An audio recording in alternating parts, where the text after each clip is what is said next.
আসসালামু আলাইকুম রহমতুল্লাহি বারাকাতুহু। আলহামদুলিল্লাহি রব্বিল আলামিন। শুরু হচ্ছে তাদাব্বুরে কোরআনের পর্ব নম্বর 49, সূরা আহজাবের 33 নম্বর সূরার 35 নম্বর আয়াতের অংশ বিশেষ। ইনশাআল্লাহ বিইذনিল্লাহ মা তৌফিক ইল্লা বিল্লাহ। 35 নম্বর আয়াতটিতে আল্লাহ তাআলা 11টি গুণের কথা বলেছেন। সেই গুণের মধ্যে একটি গুণ হলো ওয়াস-সাবিরিন ওয়াস-সাবিরাত। এই বিষয়ে আজকে তাদাব্বুর, তাফাক্কুর। আল্লাহ তাআলা যেন আমাদেরকে এই গুণে গুণান্বিত করেন এবং সত্যিকার অর্থেই এই শব্দ দ্বয়ের ভিতরে কোরআন এবং সুন্নাহ থেকে ওই সমস্ত মণিমুক্তা যেন আমরা আহরিত করে জীবনে ধারণ করতে পারি। আল্লাহ তাআলার কাছে সেই তৌফিক কামনা করি। আউযু বিল্লাহি মিনাশ শাইতানির রাজীম। ইন্নাল মুসলিমিনা ওয়াল মুসলিমাতি ওয়াল মুমিনিনা ওয়াল মুমিনাত ওয়াল কানিতিনা ওয়াল কানিতাতি والصادقين والصادقات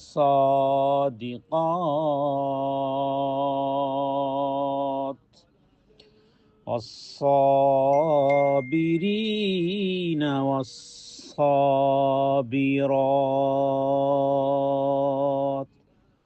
আজকে আমরা ওয়াস-সাবিরিন ওয়াস-সাবিরাত এই শব্দদ্বয়ের ব্যাখ্যা জানবো, যার অর্থ হলো ধৈর্যশীল পুরুষ এবং ধৈর্যশীল নারী। তার মানে যারা ধৈর্য ধারণ করে, এই ধৈর্য ধারণ মরণের পরে নয়, মৃত্যুর পূর্বে। আমার দুনিয়ার জীবদ্দশায় যারা ধৈর্য ধারণ করেছে, স্থিরতা, দৃঢ়তা, নিজেকে নিয়ন্ত্রণ করতে পেরেছে ইত্যাদিকে ধৈর্য হিসেবে আমরা বুঝি। সাবিরিনা মানে বালা মুসিবত, ইবাদত এবং গুনাহ থেকে বিরত থাকার ক্ষেত্রেও ধৈর্যশীল। তাহলে পুরুষ এবং নারী উভয়ের সমান মর্যাদা, কোনো লিঙ্গ বৈষম্যতা নেই যে নারীর জন্য কম, পুরুষের জন্য বেশি। এই ভিন্ন কোনো লেয়ার এখানে স্থাপন করা হয়নি। পুরুষ হোক নারী হোক, যে ধৈর্য ধারণ করবে, ফলাফল কি? ফলাফল আয়াতের শেষের দিকে আছে, আ'আদ্দাল্লাহু লাহুম মাগফিরাতাও ওয়া আজরান আযীমা। আল্লাহ তাআলা ওয়াদা করতেছেন, আল্লাহ তাআলা যেন চুক্তিতে আবদ্ধ হচ্ছেন। আল্লাহ তাআলা বলতেছেন যে লাহুম মাগফিরা, তাদের জীবনের সমস্ত গুনাহ আমি ক্ষমা করে দেব। ওয়া আজরান, এবং উত্তম প্রতিদানে ধন্য করব।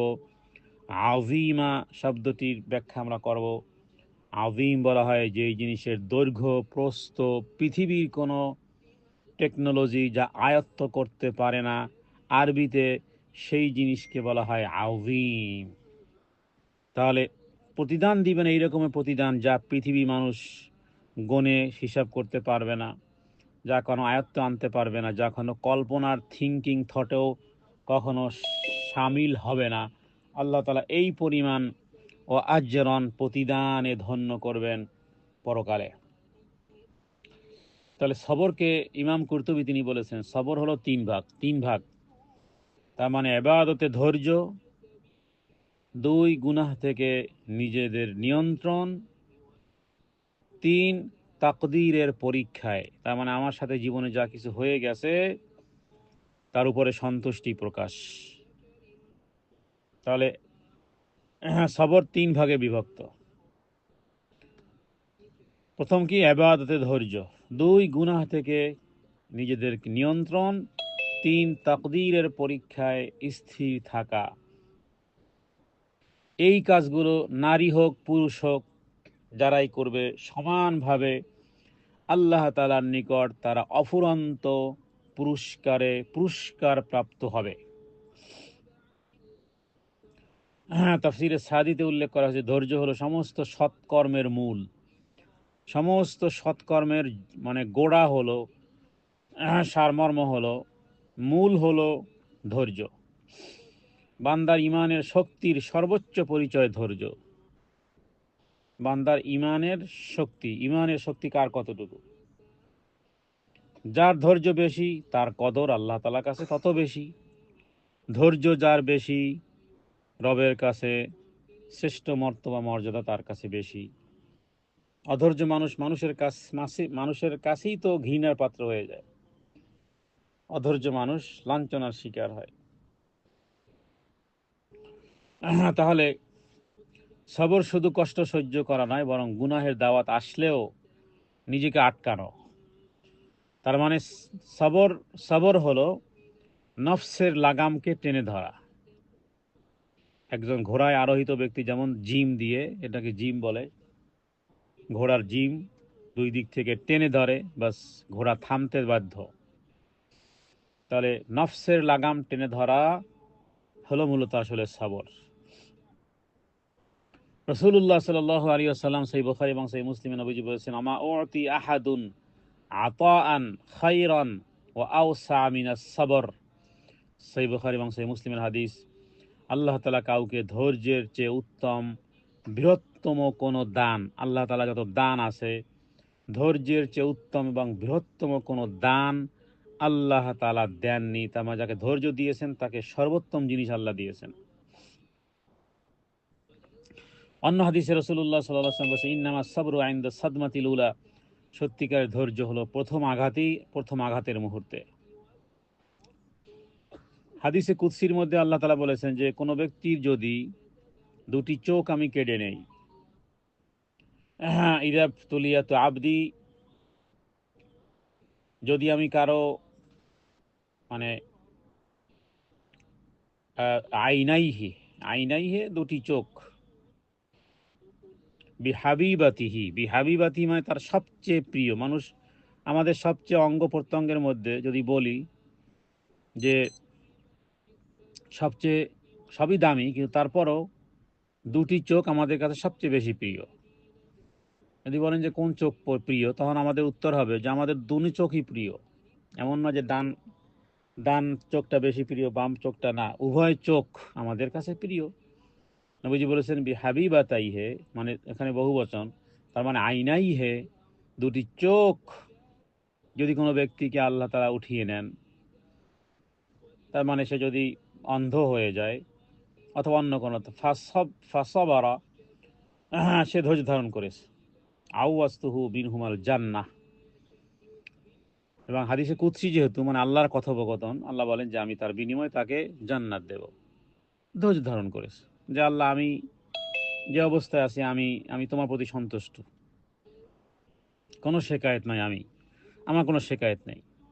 তাহলে আল্লাহ বলেন যে আউয়াস্তুহু মিনহুমাল জান্নাহ, আমি তার এই দুটি চোখের বিনিময়ে আমি তাকে জান্নাত দেব, তার বিনিময়ে জান্নাত দেব। তো আমরা বলতে পারি ধৈর্যশীল হওয়া মানে চুপচাপ যন্ত্রণা সহ্য করা নয়, বরং নিজের নফসকেও নিয়ন্ত্রণ করা, আল্লাহ তাআলার দিকে ফিরে যাওয়া। যত ক্ষোভ আছে, দুশ্চিন্তা আছে, শয়তানি প্রলোভন যা কিছু আছে সব কিছু ঠেকানোর নামও সবর। ভবিষ্যতের প্রতি আশা রাখার নামও সবর। তাহলে যখন ধৈর্যের আসল পরিচয় কি? যখন হৃদয় ব্যথায় চিৎকার করে, তখনও জিহ্বা কি বলে? আলহামদুলিল্লাহ বলে, যত যাই কিছু হোক।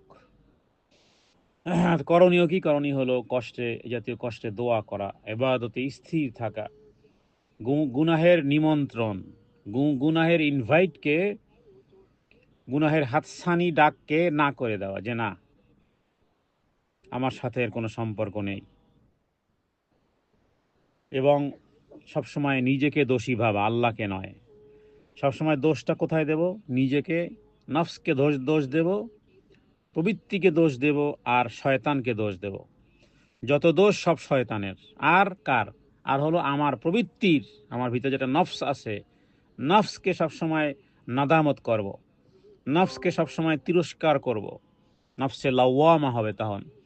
এরপর নফসে লাওয়ামা হতে হতে হতে হতে কেউ আছে নফসে খবিসা। নফসে খবিসা মানে অন্যকে দোষ দেয়। নফসে খবিসার পরিচয় হলো অন্যকে দোষ দেয়, নিজের কোনো দোষ নেই। নফসে লাওয়ামা হলো, নফস মানে প্রবৃত্তি আর কি। তা নফসে লাওয়ামা হলো যে না, নিজেকে কন্ডেম করে, যে আমারই ভুল। এই নফসে লাওয়ামা হতে হতে হতে হতে একসময় নফসে মতমাইন্না হয়। নফসে মতমাইন্না মানে প্রশান্ত, প্রশান্ত আত্মা, যার কথা আল্লাহ তাআলা সূরা ফজরে বলেছেন। মৃত্যুর আগে প্রশান্ত হৃদয়কে আল্লাহ তাআলা ফেরেশতারা এসে বলবে, ইয়া আইয়াতুহান নাফসুল মুতমাইন্নাহ, হে প্রশান্ত আত্মা। তার মানে সে সব সময় সন্তুষ্টি, হ্যাঁ, সব সময় হাসে। হাসে মানে দুঃখ কষ্ট, তাকে দেখে মনে হয় সবচেয়ে সুখী মানুষ, কিন্তু ভিতরে বহুত কিছু তোলপাড় হয়ে গেছে, বাস স্থির আছে। সালাফদের বহু ইতিহাস আছে, বললে আলোচনা লম্বা হয়ে যায়, আমরা সেদিকে যাব না। হ্যাঁ, কাবা ঘরে তাওয়াফ করতেছে, দেখতে মনে হয় যেন একেবারে এতটাই সজীব সতেজ।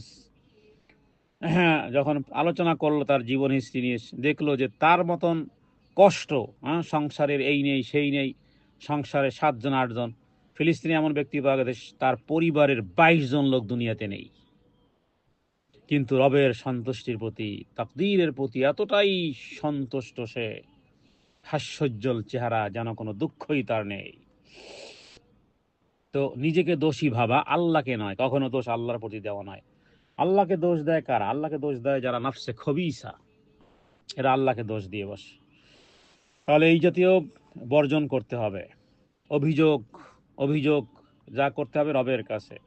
হতাশ হওয়া যাবে না, এবং এর মাধ্যমে এটা অন্যায় করে ফেলা, এটা করা যাবে না। আল্লাহ তাআলার উপর রাগ প্রকাশ করে, আল্লাহকে গালি দেয়, নাউযুবিল্লাহি মিন যালিক। তা আমরা কোথায় থেকে শিখেছি ধৈর্য? উম্মে সালামা রাদিয়াল্লাহু তাআলা আনহা, যিনি এই আয়াতের পিছনে নবীজিকে বলেছিলেন, ইয়া রাসূলুল্লাহ, কোরআন কারিমে তো পুরুষের কথা অনেকভাবে আছে, মহিলাদের কথা কোথায়? তার এই প্রেক্ষাপটে রাসূলুল্লাহ সাল্লাল্লাহু আলাইহি ওয়াসাল্লামের কাছে জিবরাইল আমিন এসেছে এবং এই আয়াত নাজিল হয়েছে। তার জীবনেই এই পরীক্ষাগুলো দিতে হয়েছে। উম্মে সালামা রাদিয়াল্লাহু তাআলা আনহার জীবনেই ওই পরীক্ষা দিতে হয়েছে। কি পরীক্ষা? স্বামী মারা গেছে, তার আগের স্বামী, নবীজির সাথে বিবাহের আগে তার স্বামী মারা গেছে। তার স্বামী মারা যখন গেলেন, তখন নবীজি তাকে বললেন, উম্মে সালামা, আল্লাহর কাছে এইভাবে দোয়া করো, ইন্না লিল্লাহি ওয়া ইন্না ইলাইহি রাজিউন, আল্লাহুম্মা আজিরনি ফি মুসিবাতি ওয়া আখলিফ লি খায়রাম মিনহা। তো এরপরে নবীজি তাকে যখন এই দোয়া শিখালেন, আরবি, তিনি তিনি ওই সময় এইটার যে এক্স্যাক্টলি অর্থ তিনি বলেন যে আমার ওই সময় বুঝে আসে নাই, কারণ এই আয়াতের মধ্যে, এই দোয়ার মধ্যে বলা হয়েছে, আল্লাহ আপনি আমাকে আমার এই মুসিবতে প্রতিদান দেন, এবং ওয়া আখলিফ লি খায়রাম মিন, এবং যেই যেই দুঃখ আর যেই কষ্ট আর যেই আহ, বিষয়গুলো এসেছে এর চেয়ে উত্তম প্রতিদান দেন। তো হযরত উম্মে সালামার মনে মনে তখন একটা বিষয় এসেছিল, যা নাকি পরবর্তীকালে তিনি শেয়ার করেছিলেন। সেটা ছিল তার মনের ভিতরে এইভাবে বিষয়টি আসলো যে, উম্মে সালামা, আমার স্বামী মারা গেছেন, আমার এখন একটা বিপদ, এই বিপদে নবীজি আমাকে যেই দোয়া শিখালেন যে এর চেয়ে উত্তম কিছু হোক। তো একজন স্বামীর, একজন স্ত্রীর কাছে স্বামী তো সর্বশ্রেষ্ঠ, এর চেয়ে আর এরপর আবার নেক্সট উত্তম বা নেক্সট বেস্ট কি হতে পারে? কিছু হতে পারে না। যেহেতু আয়াতে তিনি সব অর্থ বুঝেছেন, কিন্তু তারপরে বলেন যে উম্মে সালামা যখন মারা গেল, ইদ্দত পূর্ণ হলো, এরপরে এক সময় আমি জাওজাতুন নবী সাল্লাল্লাহু আলাইহি সাল্লামের মধ্যে অন্তর্ভুক্ত, তখন আমার বুঝে আসলো যে অবশ্যই ওই দোয়ার ভিতরে ও বিষয়টি ছিল যে আমার স্বামী এবার মুহাম্মদ রাসূলুল্লাহ সাল্লাল্লাহু আলাইহি ওয়াসাল্লাম। তো যাই হোক, আমরা বলবো যে আমরা আইয়ুব নবীর ঘটনা জানি, হ্যাঁ, বিভিন্ন বর্ণনায় 18 বছর রক্তান্ত, সম্পদ শেষ, পরিবার ক্ষতিগ্রস্ত, মুখ থেকে একটা অভিযোগ আসে নাই, এবং তার স্ত্রী অভিযোগ করতেছিল, বলতেছিল যে আমরা কতদিন আর এই কষ্ট করব। তখন আইয়ুব আলাইহিস সালাম বললেন যে সুস্থ ছিলে কত বছর বলো? সুস্থতার অসুস্থতার মধ্যে শেষ বয়সে ডায়াবেটিস তো হবেই।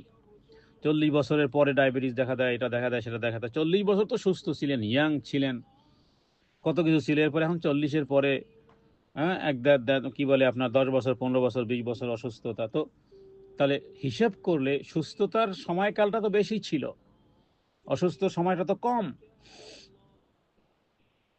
তো তিনি মুখ থেকে কোনো অভিযোগ আনেন নাই আইয়ুব আলাইহিস সালাতু ওয়াস সালাম, বরং বলেছেন, রব্বি আন্নী মাসানিয়া দুররু ওয়া আনতা আরহামুর রাহিমিন।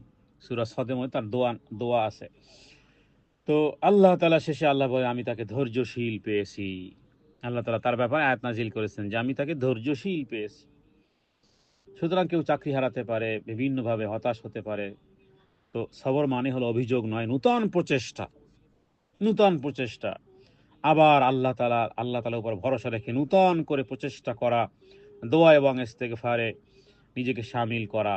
সময় পেলে সে আরো ভালো সুযোগ পায়, প্রথমবারের চেয়ে সে আবার নূতন করে শুরু করলে দেখা যায় যে তার মাধ্যমে আরো ভালো কিছু করেছে। বিশেষ করে মানুষ যখন কটু কথা বলে তখন প্রতিশোধ নেওয়াটা সহজ, ধৈর্য ধরাটা কঠিন। আপনাকে আমি যদি বলি যে আজকের আপনি 1000 রাকাত নামাজ আদায় করবেন সারা রাত, আপনার অনেকেই পারবেন।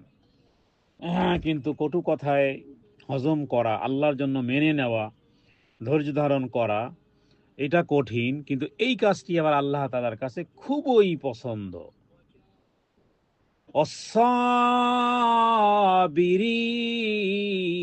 অসাবিরিনা ওয়াসসাবিরাত,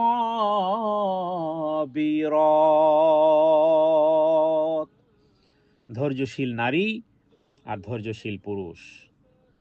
হ্যাঁ, ধৈর্য সবর আমাদের জন্য বৈজ্ঞানিকভাবে প্রমাণিত যে আমাদের মনোভাবের নিয়ন্ত্রণ বাড়ায়, সিদ্ধান্ত গ্রহণকে শক্তিশালী করে। হুম, তো গাড়ির ব্রেক সিস্টেম, হ্যাঁ, কি করে যখন দুর্ঘটনা ঠেকায়, মানে ব্রেকে পাড়া দিয়ে দুর্ঘটনা ঠেকায়, তো সবর ঠিক ওই রকমের হৃদয়ের নৈতিক ব্রেক, নৈতিক ব্রেক। হ্যাঁ, এই জন্য বলা হয় ধৈর্য হলো ঈমানের অর্ধেক। যে ধৈর্য ধরে আল্লাহ তাকে ধৈর্য দেন, কারণ ধৈর্য হলো সাফল্যের চাবিকাঠি। ধৈর্যশীল মানুষ কখনো পরাজিত হয় না। ধৈর্য হলো কঠিন সময়ের মধ্যে যেন অন্ধকারের মধ্যে যেভাবে আলো পেয়েছেন, ঠিক ধৈর্য হলো কঠিন সময়ের মধ্যে সেই রকমের আলো খুঁজে পাওয়া। অতএব নারী এবং পুরুষ যারা ধৈর্যশীল তাদের মর্যাদা আল্লাহ তাআলা এখানে উল্লেখ করেছেন। ঈমান, ইবাদত, নৈতিকতার কেন্দ্রবিন্দু বলা হয় আস-সবর। পরীক্ষায় উত্তীর্ণ হওয়ার একমাত্র উপায় হলো সবর। আল্লাহ তাআলা ধৈর্যশীলদেরকে বিশেষভাবে স্পেশাল ভালোবাসা আল্লাহর পক্ষ থেকে লাভ করে কারা ধৈর্যশীল। সুতরাং দুনিয়ার লড়াই, মানসিক চাপ, পরিবারের কষ্ট, মানুষের কথা, এসব থেকে বাঁচার সর্বশ্রেষ্ঠ শক্তি হলো ধৈর্য, তাওয়াক্কুল। ধৈর্য মানে মানা নয়, হ্যাঁ, ধৈর্য মানে হার মানা নয়, বরং যেন আল্লাহ তাআলা যে অফার দিয়েছেন সেই অফার গ্রহণ করা, ডিসকাউন্ট, আল্লাহ তাআলা মর্তবা মর্যাদা বৃদ্ধির একটা ওয়ে রেখেছেন দুনিয়াতে, ওটাকে আমি গ্রহণ করলাম, ব্যাস। হ্যাঁ, শরীরকে, মনকে, দিলকে, দাঁতকে, জিহ্বাকে একেবারে ভালো করে আবদ্ধ করে ফেলতে হবে। আর যা করতে হবে রবের কাছে বলতে হবে, আল্লাহুম্মা আজিনি ফি মুসিবাতি ওয়া আখলিফ লি খাইরাম মিনহা, অথবা আল্লাহুম্মা ইন্নী আসআলুকা সাবর জামিল। এই দোয়াটা আমরা করতে পারি, আল্লাহুম্মা ইন্নী আসআলুকা, হে আল্লাহ নিশ্চয় আমি আপনার কাছে চাই, ইন্নী আসআলুকা মানে চাই, as-sabr জামিল, উত্তম সবর। আমি আপনার কাছে সুন্দর ধৈর্য, শুধু ধৈর্য নয়, শুধু ধৈর্য নয়, ধৈর্য তো বাধ্য হয়ে ধরতেই হয়, অনেক ক্ষেত্রে ধৈর্য ধরতেই হয়, কিন্তু ওই গপ গপ গপ গপ কিছুক্ষণ করে তারপরে রাগ রাগ ঠান্ডা হয়, দেন এরপরে এটা ধৈর্য বলে না। সাবরে জামিল কি? সাবরে জামিল হলো যে একটা কটু কথা বলেছে বা একটা গালি দিয়েছে, ওকে একেবারে কোয়াইট, যেন আপনি কানে তুলো দিয়েছিলেন ওই সময়কালে, শুনেন নাই। এটাকে বলা হয় সাবরে জামিল। আল্লাহ তাআলা সূরা ইউসুফে এই সাবরে জামিলের কথা বলেছেন। যখন যখন ওই নিজের কলিজার টুকরো, বলতে গেলে আদরের, হ্যাঁ, নয়নের ইউসুফ যখন হারিয়ে ফেলেছেন এবং ভাইরা এসে কেঁদে কেঁদে বলতেছিল যে এরকমের বাঘে খেয়ে ফেলেছে ইত্যাদি ইত্যাদি, তো তিনি সাবরে জামিলের দোয়া করেছেন যে আল্লাহ আপনি সাবরে জামিল, কোনো একেবারে টু শব্দ করেন না। ভাইদেরকে তাদেরকে বলেন না যে তোমরা, অনেক সময় হয় না যে বাবারা মায়েরা রাগারাগি করে, করতেই পারে, একজন বাবা মা বা একজন মা তার সন্তানকে রাগারাগি করাটা, বা একজন বাবা তার সন্তানকে রাগারাগি করাটা ওই রকমের একটা দোষের বিষয় নয়। কিন্তু এখানে আইয়ুব আলাইহিস সালাতু ওয়াস সালাম, তিনি কিন্তু ওই রকমের ওই 11 জন যে কাঁদতে কাঁদতে আর মিথ্যুক, চোখের পানি যদি সত্য হয় তাহলে তো ইউসুফের ভাইরা সত্যবাদী হতো। তার মানে চোখের পানি দিয়ে সত্যতার বহির্প্রকাশ নয়, একজন বিচারককে জানতে হবে।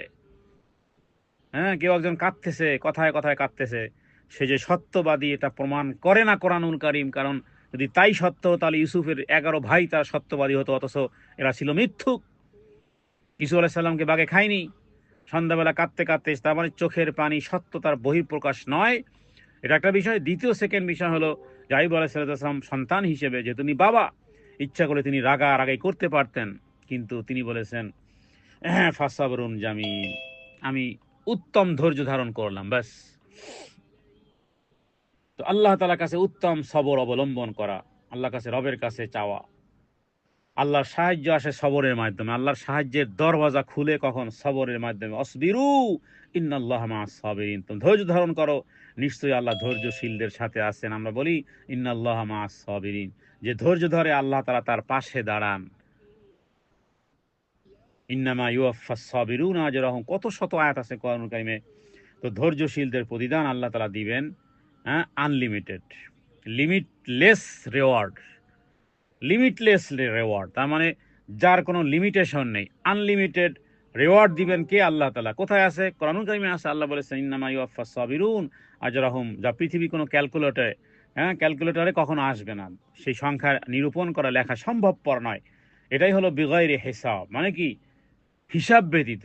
ইন্নামা ইউয়াফফাস সাবিরুন আজরাহুম বিগাইরি হিসাব।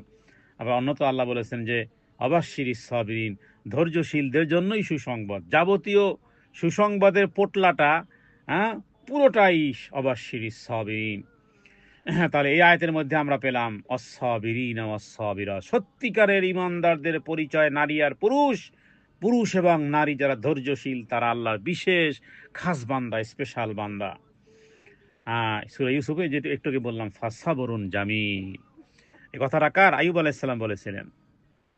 আল্লাহ তাআলা আইয়ুব আলাইহিস সালামের সেই সবরকে সবরে জামিল বলেছেন। জামিল মানে সুন্দর। তাহলে সবরে জামিল মানে অভিযোগবিহীন ধৈর্য। অভিযোগবিহীন যে ধৈর্য, সেই কোয়ালিটিটাকে বলা হয় সবরে জামিল। অভিযোগবিহীন অভিযোগবিহীন যেই ধৈর্যটা, ওটাই রূপান্তরিত হয় সবরে জামিল, সুন্দর ধৈর্য, যা নাকি আইয়ুব আলাইহিস সালাতু ওয়াস সালাম তিনি করেছিলেন। এবং রাসূলুল্লাহ সাল্লাল্লাহু আলাইহি ওয়াসাল্লাম বলেছেন যে মানুষকে ধৈর্যের চেয়ে উত্তম কোনো, বৃহত্তম কোনো দান দেওয়া হয়নি। তার মানে ধৈর্যের চেয়ে বড় কোনো নিয়ামত নেই। ধৈর্যশীলকে আল্লাহ তাআলা নিজে কিয়ামতের দিন পুরস্কার দিবেন। সহিহ বুখারীতে একটা হাদিসে রাসূলুল্লাহ সাল্লাল্লাহু আলাইহি ওয়াসাল্লাম বলেছেন যেটা, যে আমি আমার কোনো বান্দার প্রিয়জনকেও যদি নিয়ে নেই, আর সে যদি ধৈর্য ধারণ করে, আমি তার জন্য জান্নাত ছাড়া আর কিছুই প্রতিদান রাখিনি। হ্যাঁ, এই হাদিসের ব্যাখ্যা অনেক ব্যাপক হতে পারে। তার মানে প্রিয়জন হতে পারে প্রিয় ছেলে, প্রিয় মেয়ে, অথবা প্রিয় বাবা, প্রিয় মা।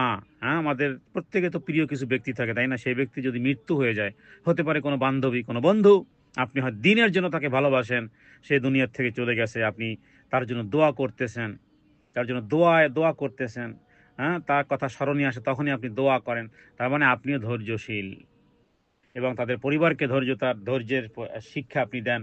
তাহলে এর দ্বারা এই হাদিস থেকে বোঝা যায় যে এই ব্যক্তিও জান্নাত পাবে। কেন? সে ধৈর্য ধারণ করেছে।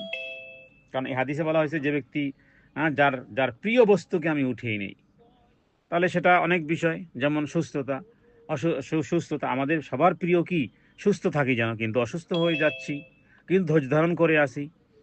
হ্যাঁ, আমার শরীরে কোনো অর্গান নষ্ট হয়ে গেছে, চলতে পারতেছি না, আমার চোখ হারিয়ে ফেলেছি, আমার হাত হারিয়ে ফেলেছি, বা হাতের শক্তি হারিয়ে ফেলেছি, তার মানে আমার প্রিয় অঙ্গ প্রত্যঙ্গের কার্যক্ষমতা হারিয়ে ফেলেছি, বা ধৈর্য ধারণ করেছি, তাহলে তার জন্য জান্নাত আশা করা যেতে পারে সহিহ বুখারী হাদিসের মাধ্যমে। আর ইমাম তিরমিজি তিনি একটি হাদিসে বলেছেন ওয়ালাম আন্না সাবরা মা সাবর, জেনে রাখো আল্লাহর সাহায্য ধৈর্যের সাথেই থাকে। এই জন্য মুমিনের জীবনটা হয় বিস্ময়কর, কষ্ট হলেও ধৈর্য ধারণ করে, আর এর জন্য তার কল্যাণ। হ্যাঁ, সুতরাং সবচেয়ে বড় বিষয় হলো রাগের সময় ধৈর্য ধারণ করা। নবীজি বলেছেন, তোমরা কি মনে করো কে বাহাদুর?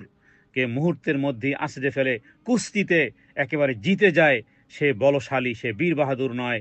লাইসা শাদীদু বিসসুরআ ইন্নামা শাদীদুল্লাযী ইয়ামলিকু নাফসাহু ইনদাল গযব। বল মানে ওই ব্যক্তি বীর বাহাদুর নয় যে কুস্তিতে মানুষকে অনাশায় ধরাশায়ী করে ফেলে, বরং যে রাগের সময় নিজেকে নিয়ন্ত্রণ করতে পারে, সে হলো বীর বাহাদুর। হ্যাঁ, কুস্তিতে কাউকে মুহূর্তের মধ্যেই তাকে নিচে ফেলে দেওয়াটা, এটাকে বীর বাহাদুর বলা হয় না। বীর বাহাদুর হলো, শক্তিশালী হলো ওই ব্যক্তি যে রাগের সময় নিজেকে নিয়ন্ত্রণ করতে পারে। অতএব সার সংক্ষেপে আমরা বলবো, কোরআন এবং হাদিসকে মিলিয়ে সবচেয়ে বড় দান ধৈর্য। আল্লাহ তাআলা ধৈর্যশীলদের সাথে আছেন।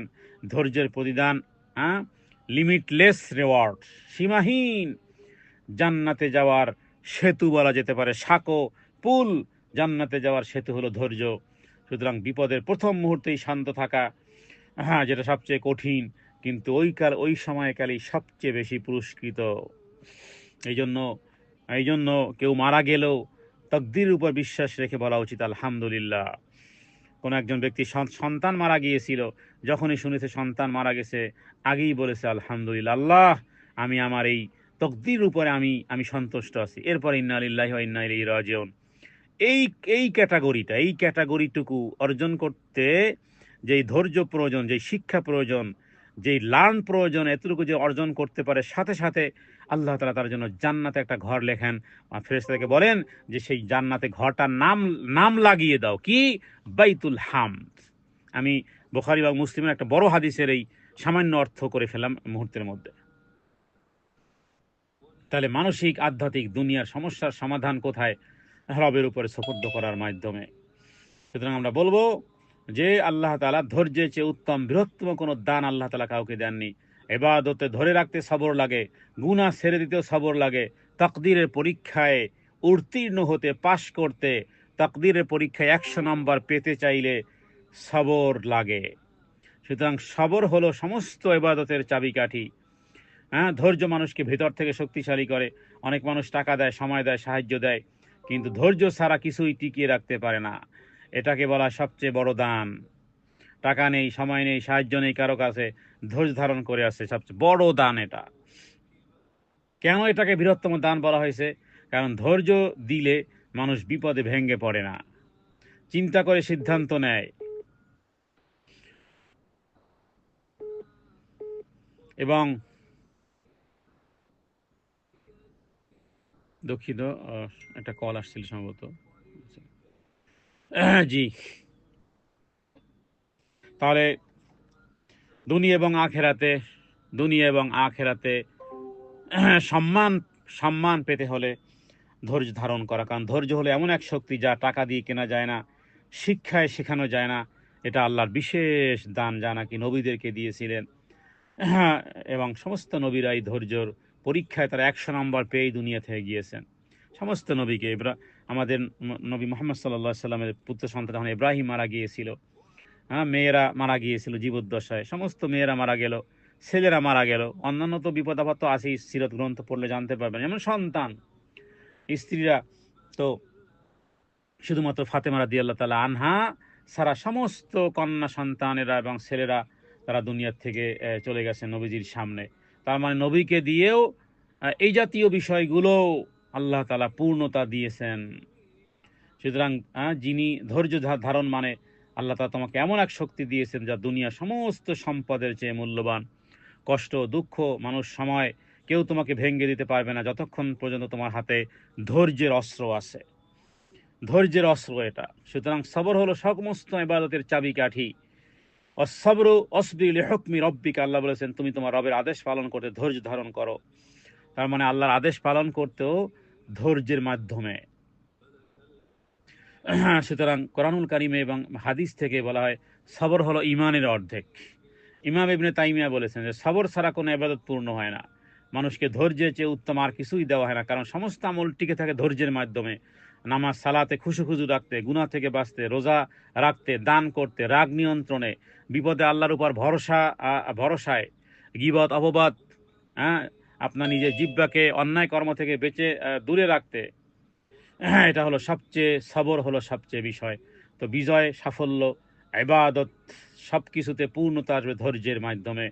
ইবাদতে সবর আসবে, গুনাহ থেকে বিরত থাকে সবর, তাকদীরের পরীক্ষায় সবর। সবর হলো ঈমানের মেরুদণ্ড। সবর মানে ইবাদতের শক্তি, সবর মানে গুনাহ থেকে বাঁচার ঢাল, সবর মানে পরীক্ষায় পাশ করার চাবিকাঠি। এজন্য ইমাম শাফিঈ তিনি একটি কথা বলেছেন খুবই গুরুত্বপূর্ণ, পুরো ইসলাম দুটি বিষয়ের উপর দাঁড়িয়ে আছে, সবর এবং শুকুর। কার কথা এটি? ইমাম শাফিঈ। ইমাম শাফিঈ তিনি বলেছেন গোটা ইসলামের মেরুদণ্ড দাঁড়িয়ে আছে দুটি বিষয়ের উপরে, সবর এবং শুকুর। সুতরাং সবর যার কাছে আছে সে ঈমান টিকিয়ে রাখতে পারবে, ইবাদত টিকিয়ে রাখতে পারবে, গুনাহ থেকে বাঁচতে পারবে, দুনিয়ায় কষ্টে মোকাবেলা করতে পারবে, শেষ পর্যন্ত জান্নাতের চাবিটা পেয়ে যাবে। হ্যাঁ, কারণ আল্লাহ বলেছেন সীমাহীন অস্সাবিরিন অস্সাবিরাত। সুতরাং সবর হলো ঈমানের মেরুদণ্ড। সবর হলো ইবাদতের শক্তি, সবর হলো গুনাহ থেকে বাঁচার ঢাল, সবর হলো পরীক্ষায় পাশ করার চাবি, সবর হলো ইমানের অর্ধেক। তাহলে ইমাম শাফির কথাটি আরেকবার বলি, এত চমৎকার কথা ইমাম শাফি বলেছেন। তিনি বলেছেন পুরো ইসলাম দুটি বিষয়ের উপর দাঁড়িয়ে আছে। এক, সবর। দুই, শুকুর। সবরের বিষয়ে আলোচনা হচ্ছে, শুকুর মানে আল্লাহর শুকরিয়া আদায়।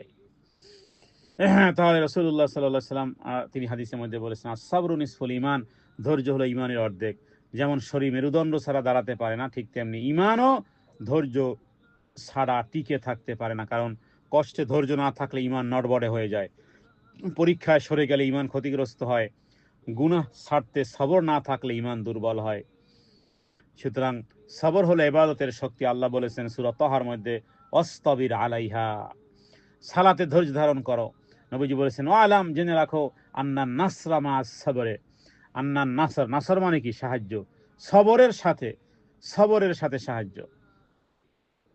তাহলে ইবাদতে ধরে রাখতে যা লাগে, যেমন ঘুম থেকে উঠে ফজর সালাত আদায় করতে হয়, রোজা রাখা, দান করা, গীবত থেকে জিহ্বা বাঁচানো, সব ধৈর্যের শক্তি ছাড়া সম্ভবপর না। ধৈর্য হলো এক শক্তিশালী একটি কাঠামো।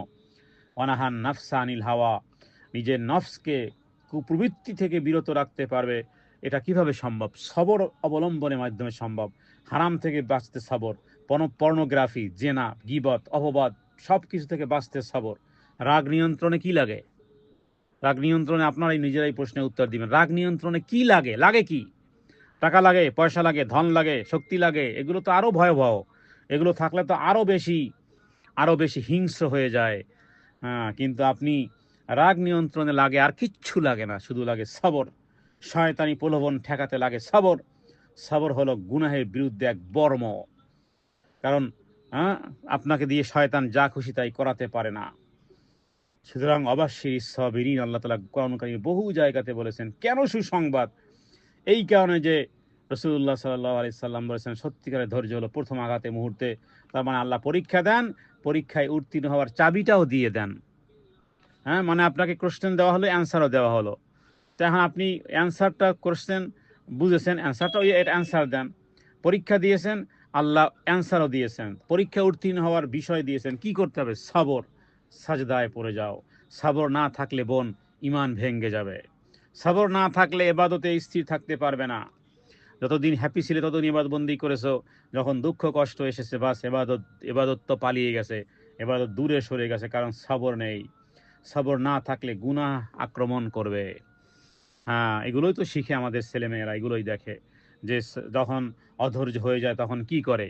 আজে বাজে কাজ করে। কেউ গলায় রশি নেয়, কেউ মদ খায়, কেউ ক্লাবে যায়, কেউ নাচে, কেউ কোদে। এই যে কেন কেন? যে সে গুনাহ, সবর না থাকার কারণে গুনাহের আক্রমণে বাঁচতে পারেনি, বাস মুহূর্তের মধ্যে গুনাহের সাগরে ডুবে গেছে। কেন? সবর নেই। কেন হলো, কেন হলো, হলো কেন, কেনর পিছনে শয়তান তাকে আস্তে ধাক্কা দিতে দিতে দিতে দিতে দিতে দিতে গুনাহের সাগরে এখন থেকে আর রিটার্ন আসার কোনো ওয়ে নেই। সবর ছিল না তার জীবনে। সবর না থাকলে পরীক্ষায় শুধুই পাবে 0 0 0 অ্যান্ড 0, 100 পাবে না। সাহাবায়ে কেরাম বলতেন পুরো দিনের অর্ধেক হলো সবর, আর বাকি অর্ধেক হলো শকর। ইমাম শাফির কথাটাই সাহাবার থেকেও পাওয়া যায়। পুরো দিনের অর্ধেক হলো সবর। দিন মানে এই রাত দিনের নয়, দিনুল ইসলামের অর্ধেক হলো সবর, আর বাকি অর্ধেক হলো শকর, কৃতজ্ঞতা। সুতরাং যার কাছে ধৈর্যের শক্তি আছে, সে মানুষের কথা, দুনিয়ার কষ্ট, শয়তানের ফাঁদ, কামনার আগুন, গুনাহের হাতছানি, সব কিছু তো পায়ের তলা দিয়ে গেছে, কারণ সে জয়লাভ করতে পেরেছে সবরের কারণে। সুতরাং ধৈর্যই ইবাদতে স্থির রাখবে, পাপ থেকে রক্ষা করবে, পরীক্ষায় উত্তীর্ণ করবে, আর শেষ পর্যন্ত জান্নাতুল ফেরদাউসের চাবিকাঠিও পাওয়া যাবে। আল্লাহু আকবার। তাহলে সবরের দুটি, পুরো ইসলাম দুটি বিষয়ের উপর দাঁড়িয়ে আছে। কি? সবর।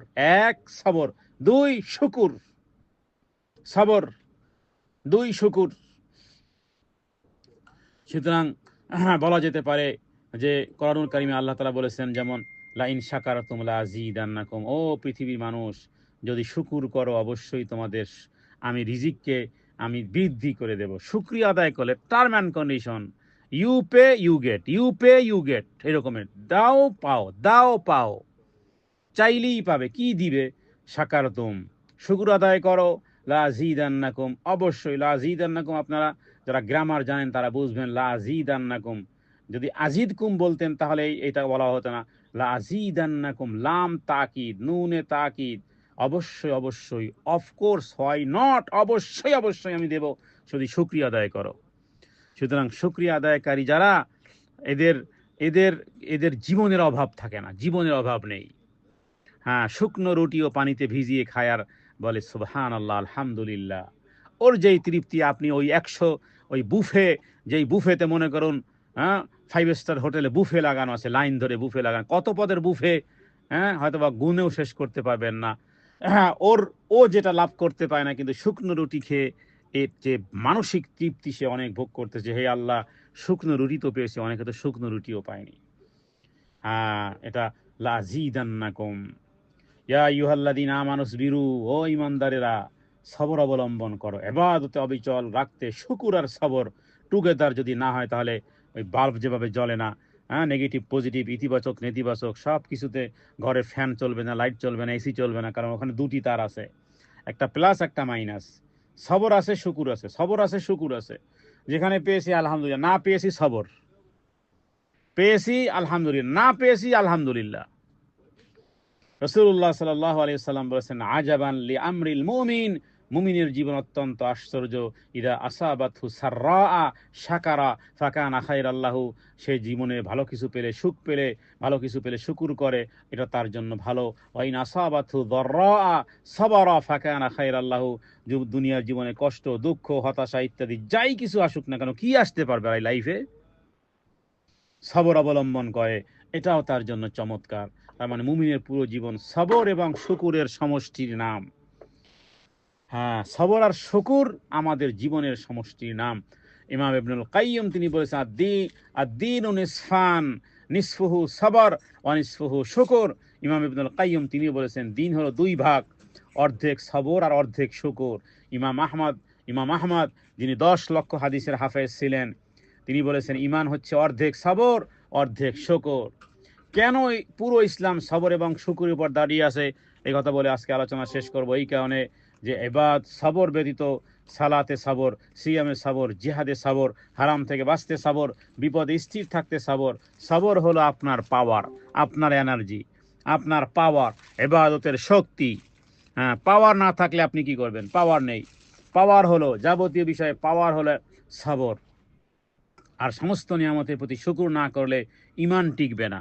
দেহের নিয়ামত, জীবন এবং রিজিকের নিয়ামত, কোরআনওয়ালা উম্মত হওয়ার নিয়ামত, ঈমান নিয়ামত, দ্বীন নিয়ামত, পরিবার পাওয়া নিয়ামত, যতটুকু স্বাস্থ্য পেয়েছি, যতটুকু অর্গান পেয়েছি, কলিজা পেয়েছি, হার্ট পেয়েছি, কিডনি পেয়েছি, চোখ পেয়েছি, হাতা পা পা পা পা পেয়েছি, দুটি পা পেয়েছি, ব্যক্ত করতে পারি, হ্যাঁ, কত কিছুই। শুকুর না করলে ঈমান টিকানো যায় না। শুকুর হলো নিয়ামতের তালা। সবর এবং শুকুর এর সমান সমান। সবর প্লাস শুকুর ইকুয়াল সম্পূর্ণ দিন। জীবনের সব অবস্থায় দুই প্রকার, হয় আপনার ভালো অবস্থা, না হয় কঠিন অবস্থা। এই দুইয়ের বাইরে কেউ আছে? এই দুইয়ের বাইরে পৃথিবী কোনো মানুষ আছে? হয় ভালো অবস্থা, না হয় কঠিন অবস্থা।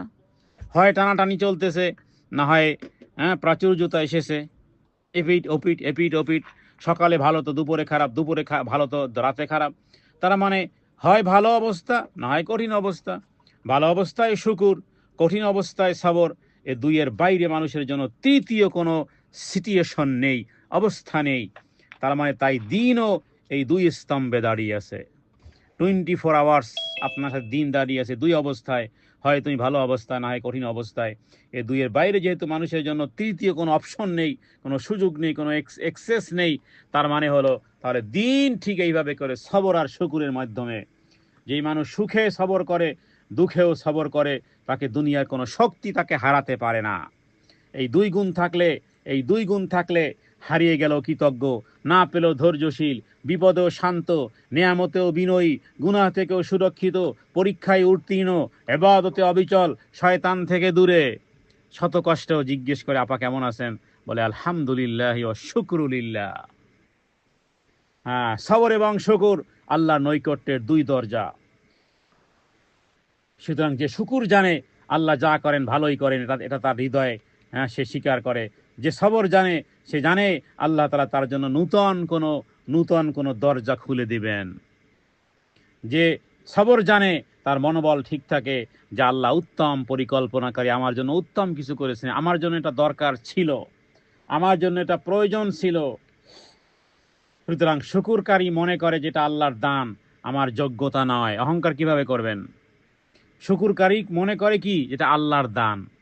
আমি এই শিক্ষা ছিলাম, আমি এই কোর্স করেছিলাম, এই কারণে ইন্টারভিউ দিয়েছিলাম, এই যোগ্যতায় সার্টিফিকেট ছিল, দেন বড় চাকরি পেয়েছি, বড় বেতন পেয়েছি।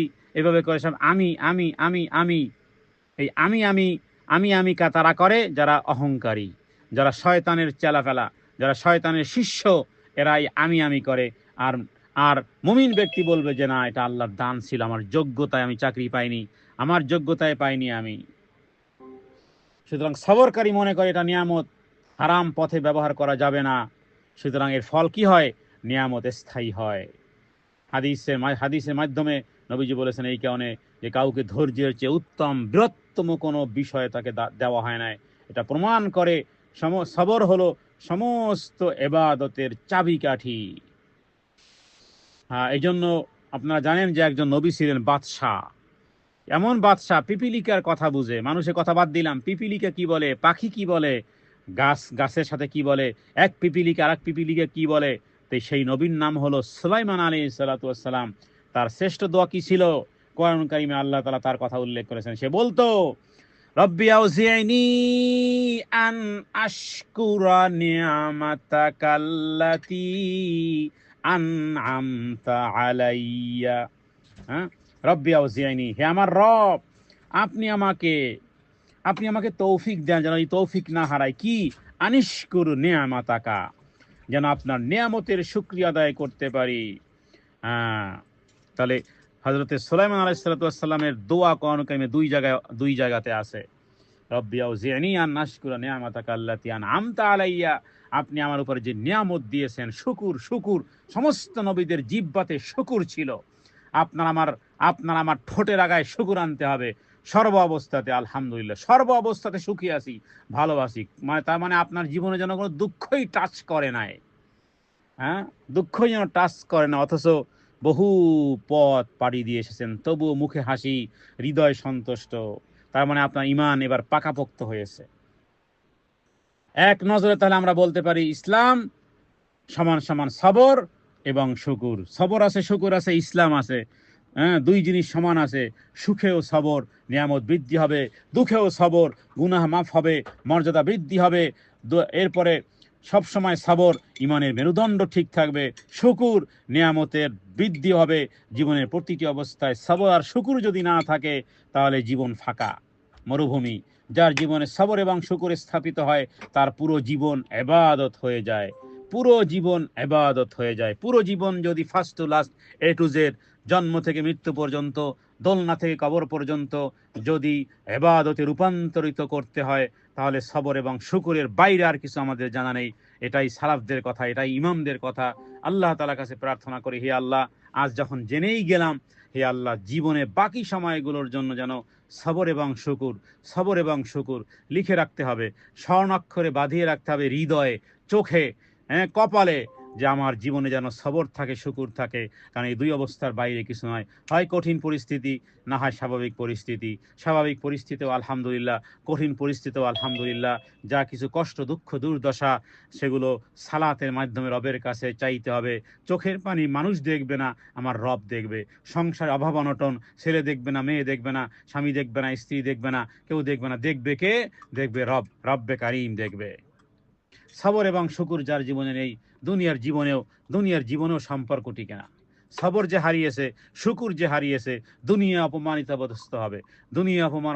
হবে। সবর আছে, শুকুর আছে, ইনশাআল্লাহ জীবনের শুরু থেকে শেষ পর্যন্ত কোথাও সে ঠেকবে না। হ্যাঁ, যেভাবেই হোক না কেন পার হয়েই যাবে। ছোট্ট একটা জীবনের বিনিময়ে সে অফুরন্ত জান্নাত পাবে।